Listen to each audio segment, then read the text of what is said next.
Так, значит, каждые 2 недели мы приходим, мне наносят гель на животик, мы смотрим малыша, 30 секунд, минута, то есть никаких часовых рассматриваний в монитор не происходит. Потом я еще натолкнулась на такое описание УЗИ в России, что девочки пишут, что врачиха смотрела и мне не показала, и я так расстроилась, пойду на платное посмотрю малыша.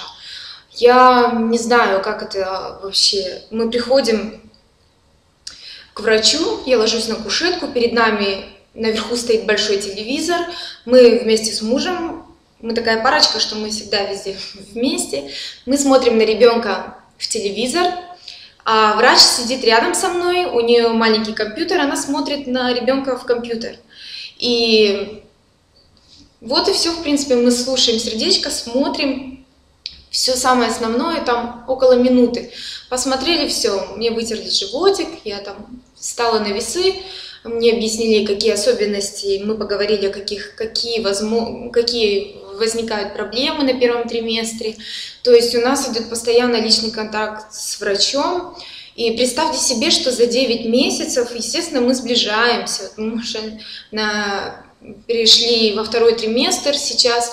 Мы уже с врачом уже обсудили всякие разные темы, поменялись всякими кулинарными рецептами. То есть мы начинаем с врачом дружить и сближаться. И после 9 месяцев роды принимать будет она у меня со своей медсестрой, которую я точно так же вижу, наблюдаю, знаю ее имя, мы разговариваем, спрашивают мое самочувствие, мы общаемся.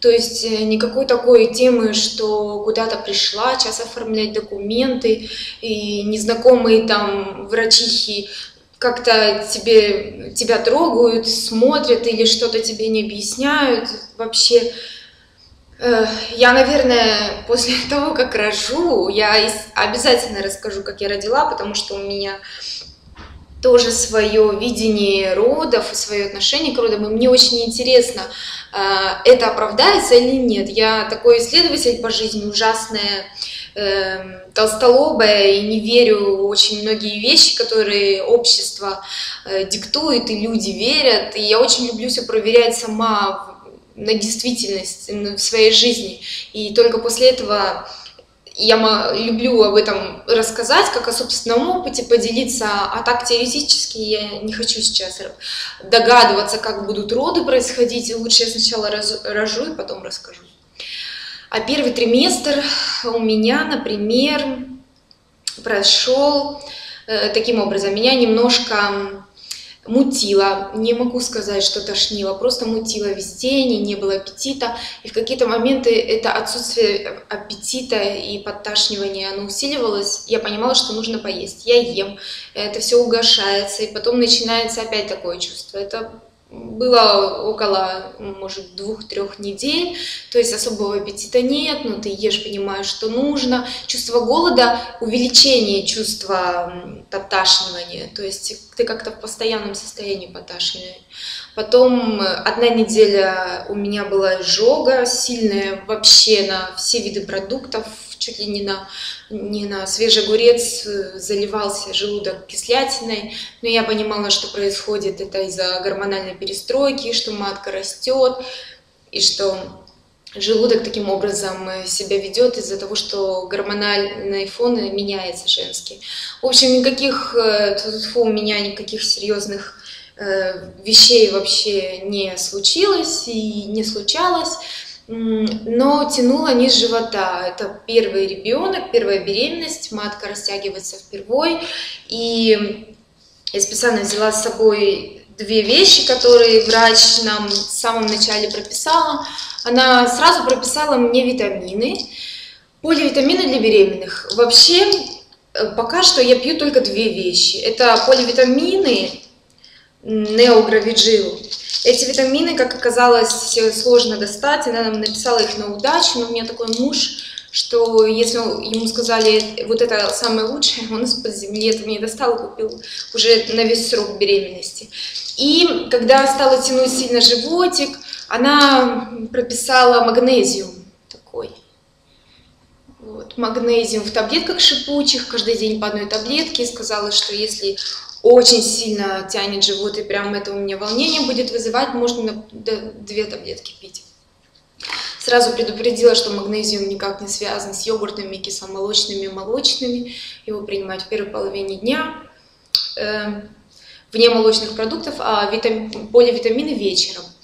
Все. Больше никаких витаминов мне не назначали, никаких анализов дополнительных, никаких уколов, никаких направлений, и совершенно ничего. То есть мой организм, со мной все в порядке. Каждые 2 недели мы приходим, она смотрит, как развивается малыш, сколько грамм набрал, как бьется сердечко. Как я говорила, это все автоматически высчитывается, когда на животик она наводит камеру, у нее все высчитывается. То есть вот так. И все. В самом начале 2-го триместра нас отправили на синдром Дауна, по-моему, в России так этот анализ называется, который делается через кровь из вены в 2 этапа. Я не знаю, как он разнится, почему он здесь так разнится. В общем, в самом начале 2-го триместра нас отправили, или в конце 1-го триместра нас отправили, я сдала кровь из вены, нас отправили, мы взяли этот анализ, там полностью вообще отрицательный, даже намека никакого нет. То есть, и происходит так, я забираю анализ, я спрашиваю, у меня анализ хороший? Она посмотрела, говорит, да, хороший. Все. Никаких высчитываний, обсуждений 1 к 1000, что значит и так далее. У меня вопросов не возникает, волнения не возникает, мысли, а вдруг, а что, не возникает. То есть совершенно все спокойно, сдали анализ, забрали. И вот в начале 2-го триместра 2-й раз. Все, сейчас на 10 апреля у меня стоит обследование ребенка, там его проводят на какой-то специфической аппаратуре другого уровня врач, как он называется, не помню. В общем, единственное, последнее обследование ребенка, также будут камеры водить по животику, и полностью выдается информация о том, как сформировались все органы, все внутренние органы ребенка. И все, и вот после 10 марта мы опять ходим на очередной прием, и все, и ребенку остается только расти, и 3-й триместр. В 1-м триместре я сдала все анализы, пакет анализов в 1 день по отношению к своему организму. Во 2-м триместре она нас отправила на сдачу точно такого же анализа. То есть я в 1 день пришла к одной врачихе. У меня взяли кровь из вены в 5 разных ампул, моча. 2-й такой пакет и 3-й раз. Так, то же самое нужно будет сделать в начале 3-го триместра. И обследование ребенка, вот сейчас у нас 2 теста на синдром Дауна, взяли у меня кровь из вены, и еще 1 тест будут смотреть на камере полностью формирование ребенка. У нее есть УЗИ 3D у нашего врача, она пока что ничего по этому поводу не говорила, нам его не делала. Я так понимаю, что как раз 3D и делается по желанию и на самом последнем этапе. Но если честно, мы с мужем не горим желанием не делать записи, не делать фотографии. Мы как бы знаем, что всю последующую жизнь наш ребенок будет расти у нас на руках, поэтому мы совершенно не фанаты как бы такого. Но, то есть, может быть, мы этого и не будем делать. Нам достаточно ультразвукового обычного, что мы на УЗИ видим. И я жду девочку, вот, и вот, в принципе, и все. Никаких нервов, никаких вообще расстройств нет. И я еще кое-что сейчас хочу рассказать о спорте на 3-ю часть видео.